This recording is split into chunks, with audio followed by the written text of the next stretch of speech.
value proposition is that ClickUp and Jira have very similar capabilities and features, but stepping into ClickUp is a lot easier to manage. It has a lot less admin settings. It has a lot of more native features and integrations through ClickUp versus Jira, which takes a little more building, is definitely a lot more to get used to.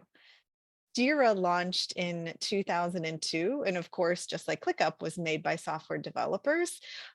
But I feel that ClickUp is so much more modern and easier. It's just, easier to use, easier to set up, and that Jira still just is complicated and has not, the whole point of Agile is to iterate and change, and it's really kind of been stuck in what it used to be.